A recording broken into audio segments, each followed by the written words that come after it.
les médias. Radio, presse écrite, les mécoms, les métiers de la communication, publicité, télévision, cinéma, affichage, il fallait en parler. Hommes et femmes des médias. Hommes et femmes des médias. Ici, les médias. Ici, les médias. Le magazine des médias africains. Sur l'ensemble du continent, recevez nos sincères salutations. Le moment est arrivé de nous consacrer uniquement aux médias. Ici les médias, voici les sommaires.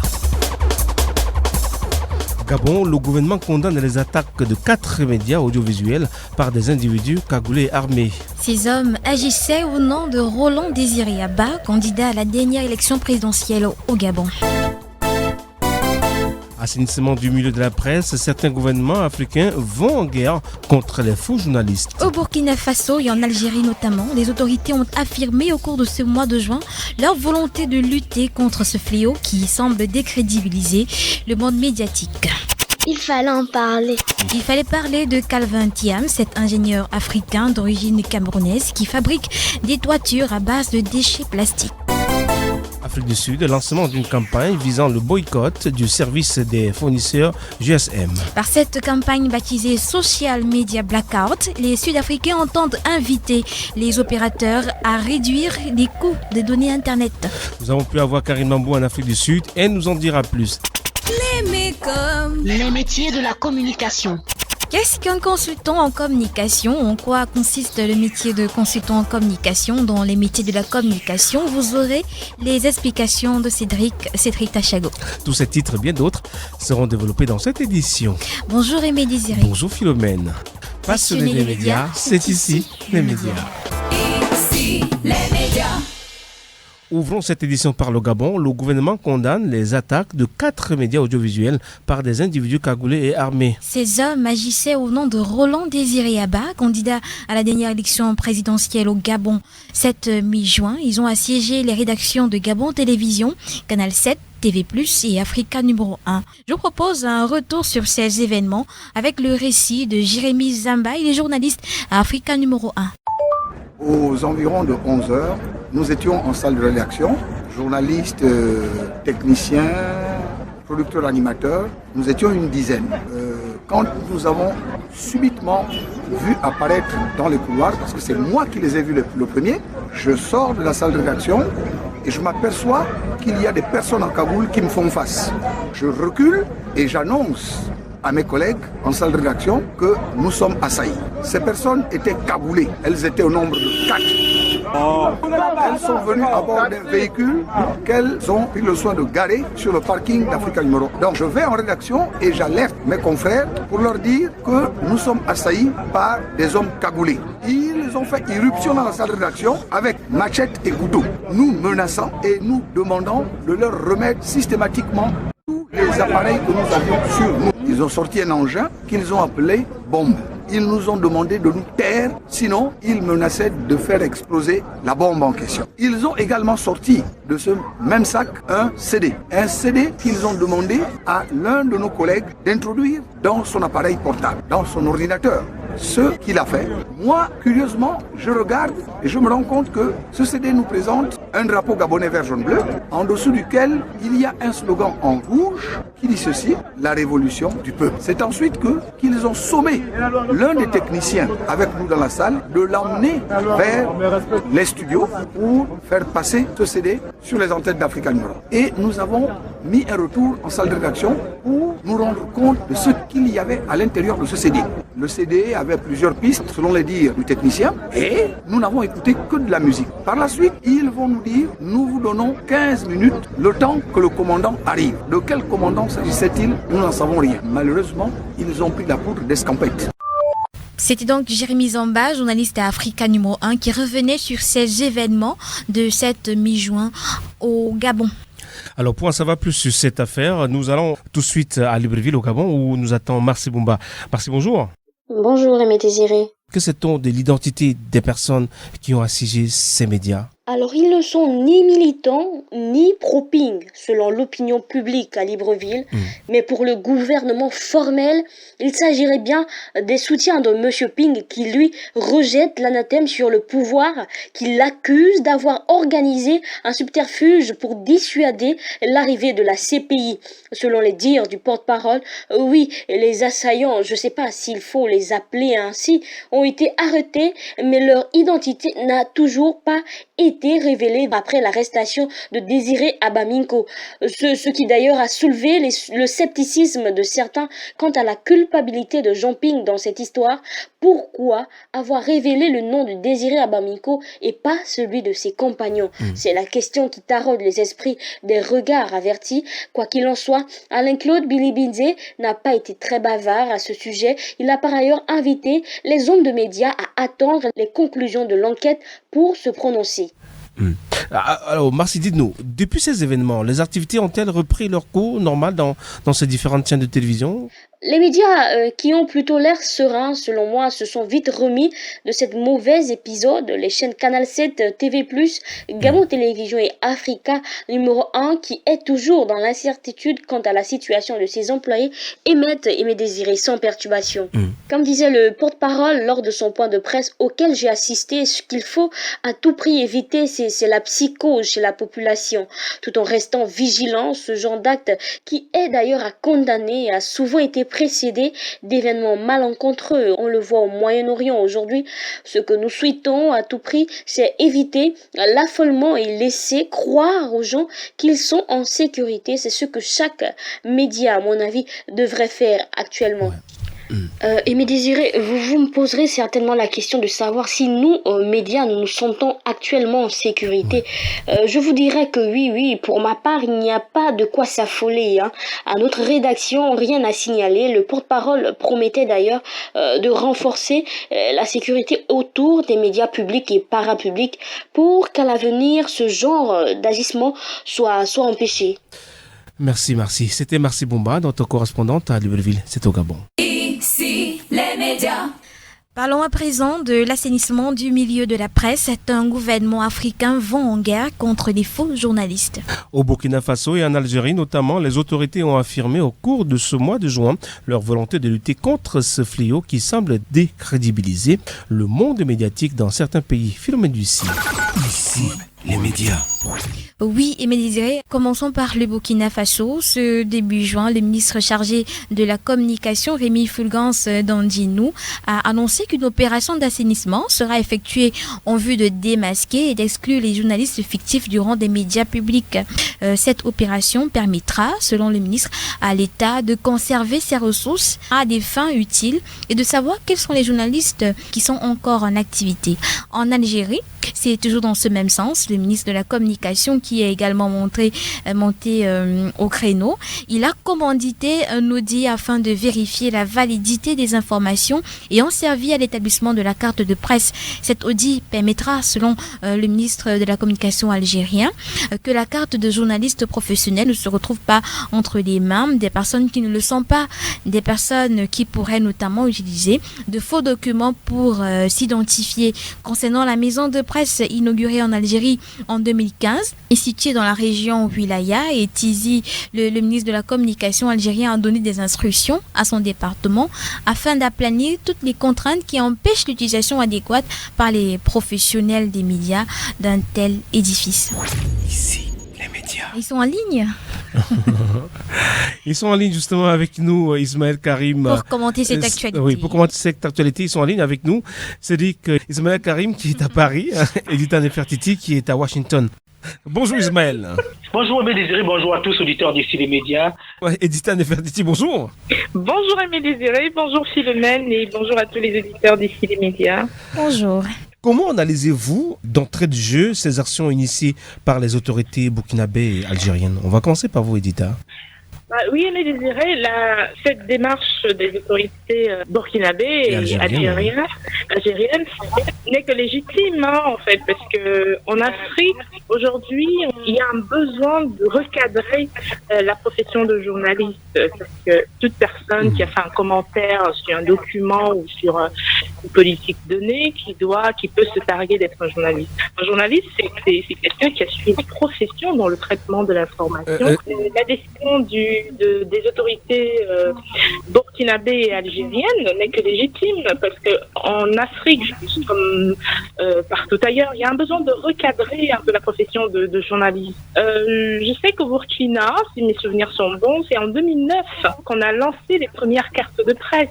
Donc un journaliste, c'est pour dire quand même le retard qui est celui de beaucoup de pays africains sur cette légalisation et cet encadrement professionnel de la fonction de journaliste. Parce qu'un journaliste, c'est pas le premier qui se lève et qui fait un commentaire sur une information ou sur une politique qui peut se targuer d'être journaliste. Il y a une formation en amont qui donne droit normalement, dans une institution normalement constituée, à une carte de presse qui est un visa de la responsabilité de celui qui traite l'information.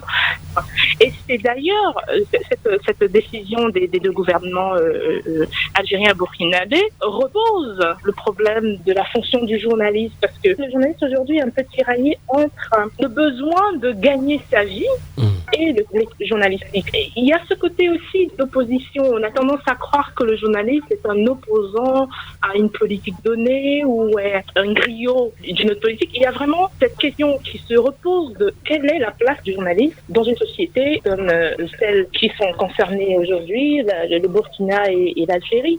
Et c'est vraiment quelque chose qu'il faut retravailler. Il faut retravailler sur l'éthique de la profession, sur l'encadrement de cette profession-là pour servir la vérité et pour servir l'information. Oui. Et Edita ? Oui. Merci d'avoir répondu une fois de plus aux questions d'ici les médias. Merci à toi, Aimé Désiré, à Philomène et à toute l'équipe d'ici les médias et surtout aux auditeurs de notre émission. Et Ismaël Karim ? Oui, Aimé Désiré. Oui. Comment est-ce que vous comprenez que les autorités en arrivent là, Ismaël Karim ? Déjà, Aimé Désiré, il faut déjà que je puisse savoir que cette action n'est pas à tête chercheuse. Quand on sait également que la clochardisation des journalistes sur le continent a atteint un niveau on ne peut plus justifier. Ça, je m'exprime. On a tellement clochardisé ce métier. Ça veut dire quoi, journaliste ? Un journaliste peut dire en un petit mot quoi de neuf ? Chose vue et entendue. Alors, la conjoncture économique ayant fabriqué durant ces dernières décennies une génération cupide des personnes qui s'identifient comme journalistes, puisque, Aimé Désiré, faut-il le dire, c'est le seul secteur où n'importe qui peut s'identifier comme journaliste. Vous voyez quelqu'un qui a un tonton ou encore un cousin et qui aurait mis sur pied une structure de radio ou de télévision. Il s'identifie comme journaliste parce que à force de côtoyer le milieu, à force de toucher un petit peu, de ranger les micros, il se retrouve à l'antenne. Et demain, il se retrouve sur le terrain. Vous n'avez qu'à voir sur le terrain chaque fois quand il y a un événement qui a été organisé par qui que ce soit. On vous dit au revoir 10 fois. On part déjà. 1, 2, 3, 4, 5 fois. Ça, on attend de vous de l'argent. Je me souviens, il y a des journalistes qui ont bloqué l'ascenseur une fois à Yaoundé, à l'hôtel Hilton, pour empêcher à Madame Sonic de grimper dans sa chambre. Les gars ont bloqué pour dire tu nous donnes l'argent ou tu ne pars pas. Est-ce que c'est cela qu'on appelle des faux journalistes ? Je m'inscris en faux si j'ai identifié ces personnes comme des journalistes. Ce ne sont pas des journalistes. Et allez voir combien de personnes arrivent à traiter l'information. C'est-à-dire que beaucoup sont sur le terrain, mais qui ne traitent jamais l'information. C'est-à-dire qu'ils sont les premiers à avoir le programme des événements qui doivent avoir lieu au courant du mois. Ils sont très informés là-dessus. Ils se retrouvent à la communauté urbaine, par exemple. Ils se retrouvent un petit peu dans des hôtels UP.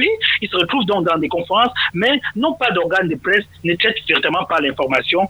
Et ils se retrouvent là, ils ont une seule chose, parce qu'ils savent que le PDM, ça, il faut que je vous dise, le PDM sur le continent a fabriqué une génération cupide de journalistes. Et ces mêmes États qui aujourd'hui arrivent tout de même à aller à la quête des faux journalistes, ce sont eux-mêmes qui ont fabriqué. C'est inconcevable qu'à la communauté urbaine de Douala aujourd'hui, que le PDM soit officiel. C'est-à-dire qu'à un moment donné, quand on couvre une information, et c'est là-bas que le journaliste bagarre à la fin, au point où vous entendez le personnel de la communauté urbaine dire ils ont commencé. Parce qu'on sait qu'à chaque événement où on va couvrir, les gars vont bagarrer. Et le cadreur, c'est même très grave. Aimé Désiré, j'ai couvert des informations sur le terrain à Douala où, quand vous allez dans un bureau bureau pour interviewer une personnalité, même le chauffeur qui vous accompagne, il fait tout pour s'introduire dans le bureau. Je dis bien même le chauffeur. Et c'est ces mêmes gouvernements qui ont fabriqué. Maintenant, aller à la tête des faux journalistes et qu'on a soi-même fabriqué, je crois qu'en réalité, c'est un mouvement à tête chercheuse. Et puis je ne suis pas d'accord pour cela parce qu'on aurait pu freiner cela depuis longtemps. Arrêter le pédium dans les événements, c'est un sujet qui fâche. Oui. Il y a des journalistes qui arrivent quand même à dire aux promoteurs des événements, si tu ne me donnes pas l'argent, je ne publie pas ton événement. Incroyable. À ce point-là. Est-ce normal? Et il s'énerve. Et pourtant, il a un salaire. Alors, autre chose, les responsabilités sont partagées. Il y a également le gouvernement qui encourage ça et même nos patrons de presse. Un patron de médias qui arrive à dire aux journalistes, vous avez le PDM sur le terrain. Donc, c'est une raison pour lui de payer le journaliste une fois tous les 3 mois. Surtout dépendamment, on gâtait d'abord tout, on reconstruisait tout. Vous allez me dire que je suis extrémiste. On a tellement contesté sur le terrain de journalistes. Mais je dis, c'est grave et c'est très grave encore chez nous. Oui. Ismaël Karim, merci. Merci d'avoir répondu aux questions du CNeMedia. On comprend que vous êtes un tout petit peu remonté. Hein, c'est moi qui vous remercie. Merci. Cédric Tachago, bonjour. Bonjour Philomène, bonjour Aimé Désiré et bonjour à tous les auditeurs d'ici les médias. Cédric, vous analysez ces actions initiées par les autorités burkinabées et algériennes. D'entrée de jeu, Philomène, je dirais que c'est bien important d'assainir le milieu de la presse.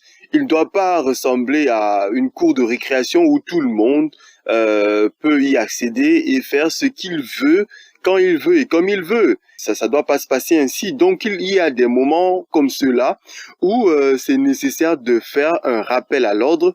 Et cette opération s'avère donc titanesque aussi, dans la mesure où le milieu s'apparente parfois à un véritable serpent de mer, où il y a des personnes qui s'autoproclament au fil des jours journalistes. L'assainissement, dont on peut dire oui à l'assainissement, mais la réglementation et la sensibilisation d'abord.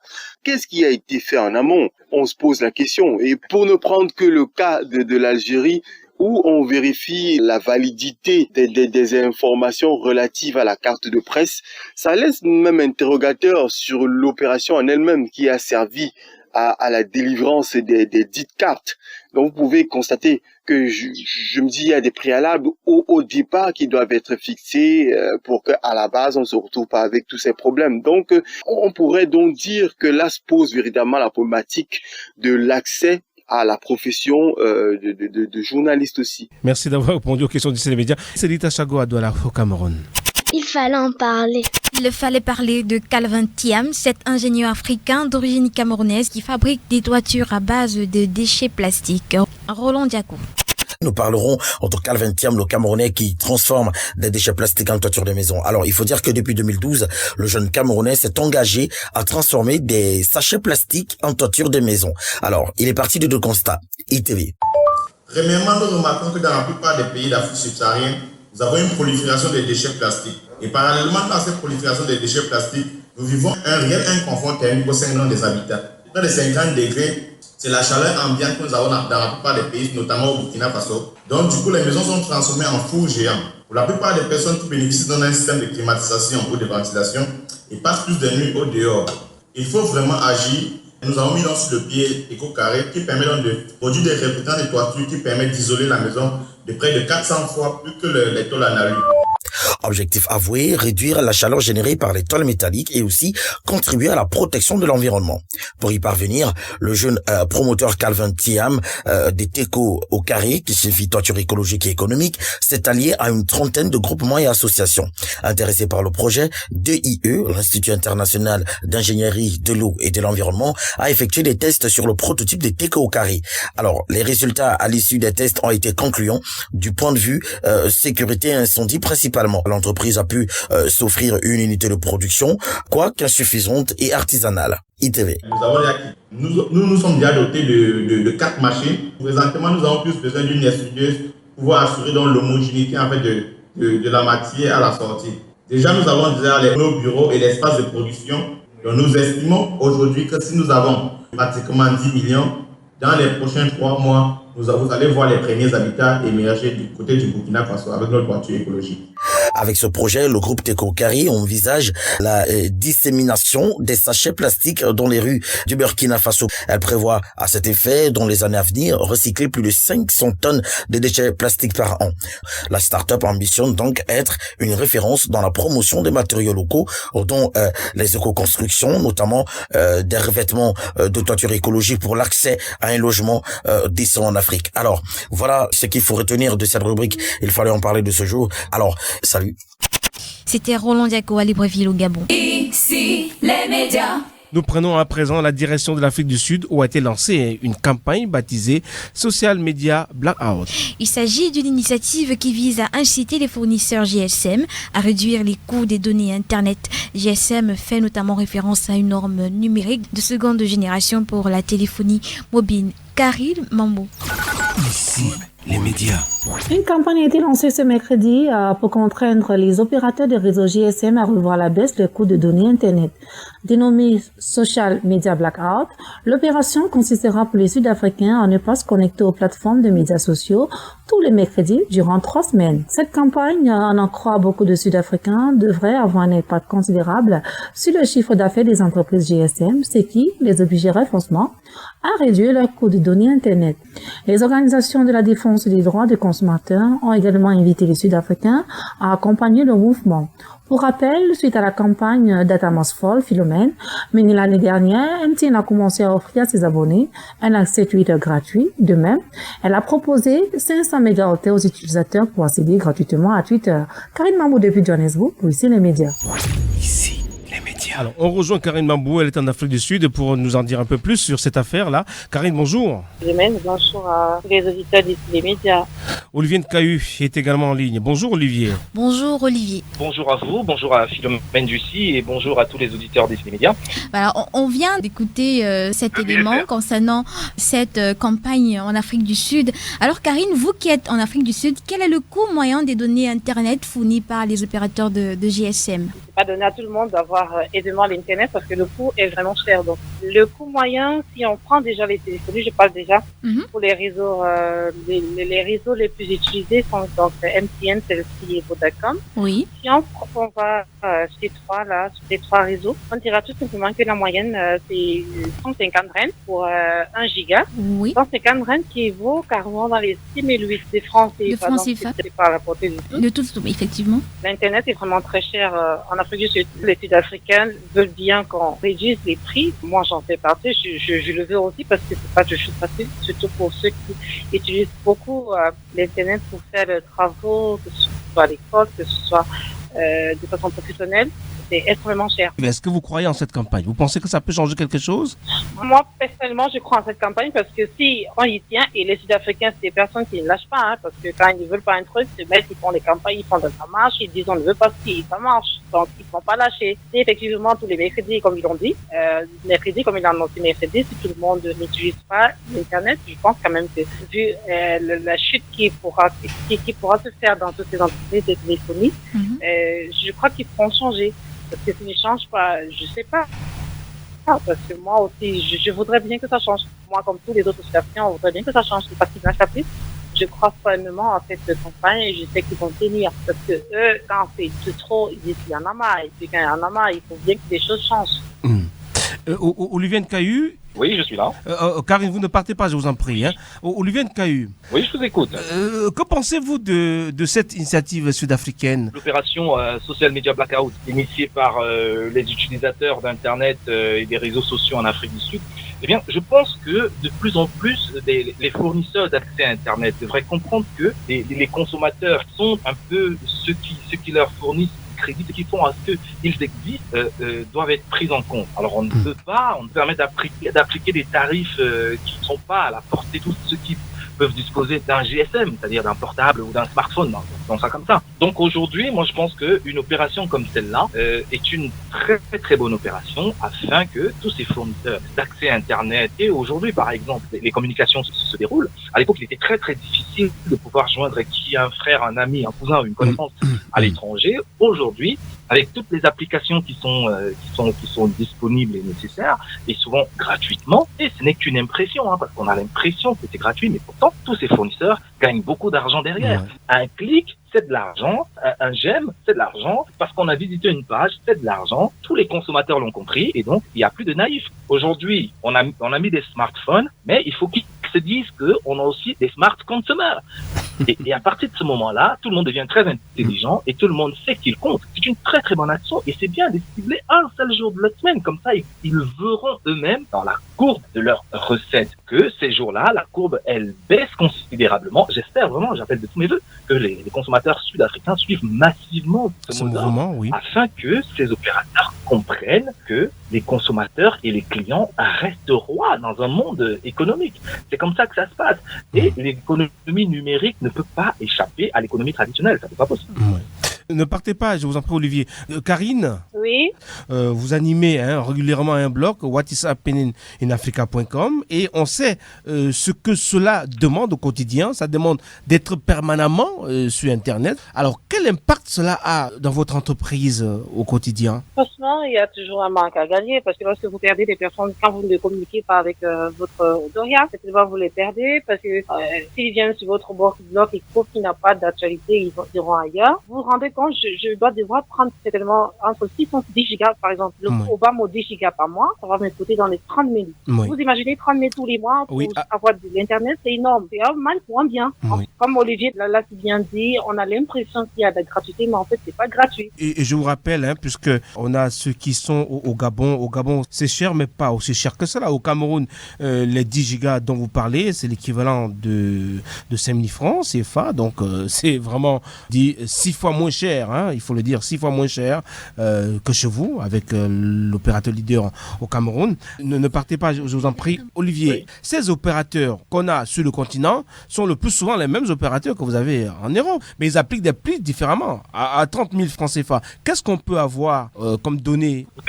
Je vais certainement vous faire rigoler, mais vous savez, il y a quelques années, la communication par portable était excessivement chère. Elle n'était pas à la portée de tout le monde. On comptait sur les doigts de la main ce qu'il y avait un téléphone portable. La communication illimitée. Alors, les opérateurs s'amusent à rendre gratuit les communications à partir de très tard le soir.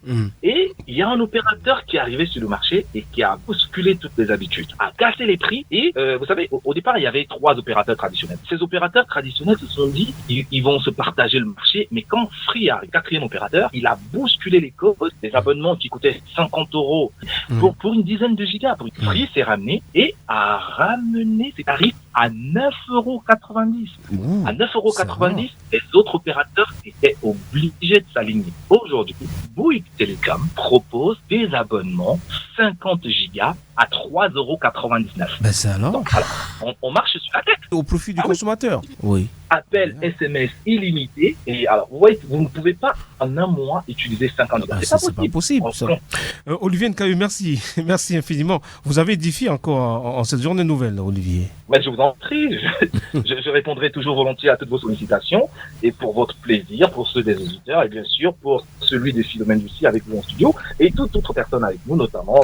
Merci, Olivier. Karine? Oui, il me désirait, parce que quand Olivier parlait tout à l'heure de la concurrence, vous voyez, s'il y a tellement d'opérateurs, parce que avec la concurrence, par exemple, Télécom qui fait une concurrence carrément différente de celle d'MTN, parce qu'MTN, c'est quand même le leader et c'est la téléphonie la plus chère. Oui. Donc, avec 1 giga, chez Télécom, vous êtes dans les 89 RN, qui est donc dans les 3500, je crois. Oui. Mais le problème avec Télécom, c'est que s'ils ne trouvent pas, quand vous êtes dans certaines localités, vous n'avez pas une bonne connexion. Oui. Donc, du coup, quelqu'un comme moi, j'ai presque tous les réseaux, j'ai presque tous les numéros chez tous les opérateurs. Il est temps que les choses changent. Karine Mambou, merci d'avoir répondu aux questions d'ici Média et merci d'avoir éclairé la lanterne de ceux qui sont à travers le continent. Et la semaine prochaine. À la semaine prochaine, Karine. Les métiers de la communication. Qu'est-ce qu'un consultant en communication? En quoi consiste le métier de consultant en communication? Dans les métiers de la communication, voici les explications de Cédric Tachago. Le consultant en communication conseille et accompagne son client dans l'élaboration d'une véritable stratégie de communication, de l'analyse à la production des idées, de la gestion de projets à la conception du budget. Il intervient et coordonne tout le processus commandité par son client, ceci dans un délai précis, Un consultant en communication est appelé pour son expertise. Comme fonction majeure, il doit tout d'abord se charger de la compréhension de la stratégie de communication de l'annonceur. Il doit saisir les recommandations stratégiques, prendre en main les grandes étapes de la politique de communication envisagée. Il doit effectuer une veille de marché en analysant les stratégies concurrentes, en partageant les informations entre les responsables de marque, les équipes créatives et productives et le directeur de clientèle. Il doit aussi rechercher et sélectionner des prestataires externes tels que des concepteurs, rédacteurs, des illustrateurs, des responsables shooting. Ceux-ci interviennent en amont de la création de la campagne pour disposer de bonnes compétences au bon moment durant les étapes de conception. Également, le consultant en com s'occupe de la gestion du projet. Pour cela, il définit et présente les briefs créatifs auprès des équipes artistiques composées des concepteurs-rédacteurs, directeurs artistiques et techniques constitués du chef de fabrication de l'imprimeur. Il suit les délais, gère les imprévus, recherche des solutions pour tenir les délais du media planning. Enfin, celui qu'on appelle encore consultant média effectue le suivi d'activité et la gestion du budget. Pour cela, il doit déterminer les bons outils de mesure pour évaluer la pertinence et la rentabilité de la prestation. Tenir régulièrement informé le manager en mettant à jour des tableaux de suivi d'activité et l'alerter en cas de dépassement de non-règlement de facture par le client ou encore d'insatisfaction du client. Évoluant généralement en freelance,